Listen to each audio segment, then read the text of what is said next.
حضور صلی اللہ علیہ وآلہ وسلم کے وصال کے بعد سیدنا بلال رضی اللہ تعالی عنہ مدینہ کی گلیوں میں یہ کہتے پھرتے کہ لوگو، تم نے کہیں رسول اللہ صلی اللہ علیہ وآلہ وسلم کو دیکھا ہے؟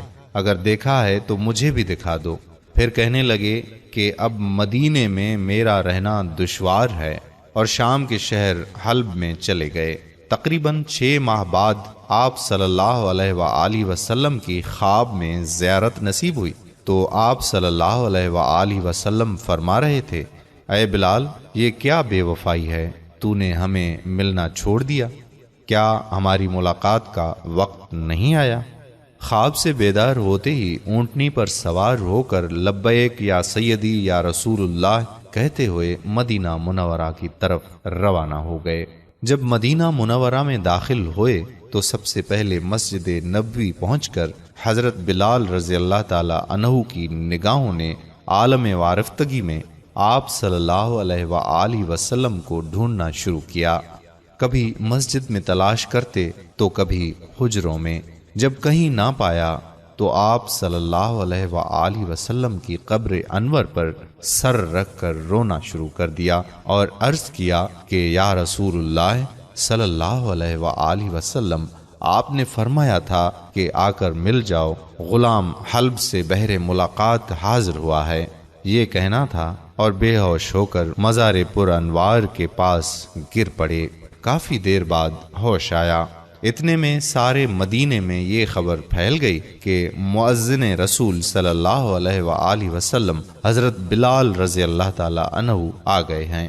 مدینہ طیبہ کے بوڑھے، جوان، مرد و عورت اور بچے اکٹھے ہو کر عرض کرنے لگے کہ بلال، ایک دفعہ وہ اذان سنا دو نا جو محبوب خدا صلی اللہ علیہ وآلہ وسلم کے زمانے میں سناتے تھے۔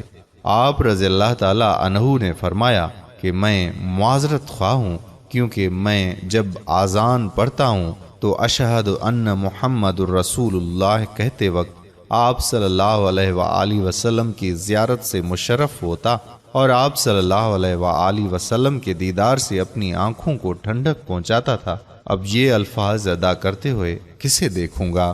بعض صحابہ کرام رضوان اللہ علیہم نے مشورہ کیا کہ حسنین کریمین رضی اللہ عنہما سے سفارش کروائی جائے، جب وہ حضرت بلال رضی اللہ تعالی عنہ کو اذان کے لیے کہیں گے تو وہ انکار نہیں کر سکے گا۔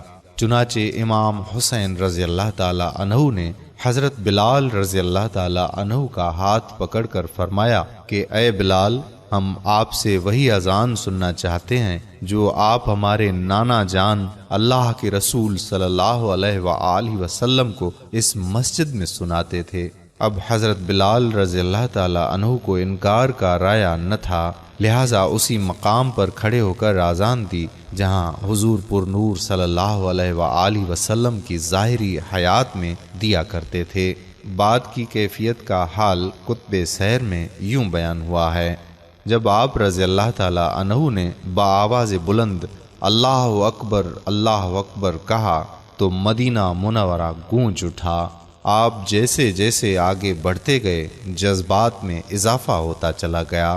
جب اشہد اللہ الہ الا اللہ کے کلمات ادا کیے، گونج میں مزید اضافہ ہو گیا۔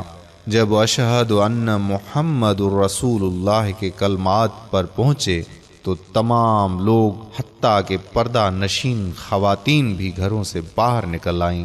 رقت و گریہ زاری کا عجیب منظر تھا۔ لوگوں نے کہا رسول اللہ صلی اللہ علیہ وآلہ وسلم تشریف لے آئے ہیں۔ آپ صلی اللہ علیہ وآلہ وسلم کے وصال کے بعد مدینہ منورہ میں اس دن سے زیادہ رونے والے مرد و زن نہیں دیکھے گئے۔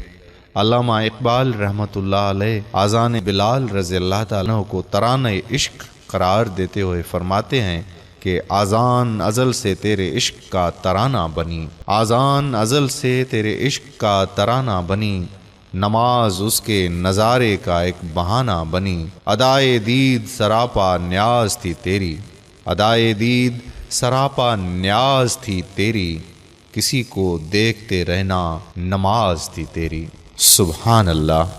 میرے پیارے بھائیوں اور بہنوں، اس ویڈیو کو ثواب کی نیت سے شیئر ضرور کیجیے گا۔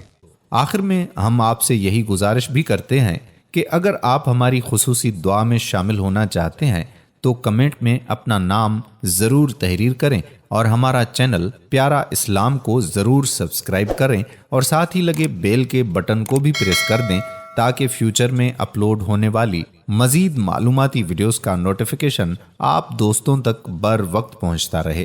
آپ سے اجازت چاہتے ہیں، انشاءاللہ پھر کسی موقع پر ایسی ہی اسلامی معلوماتی ویڈیوز کے ساتھ آپ سے دوبارہ ملاقات ہوگی۔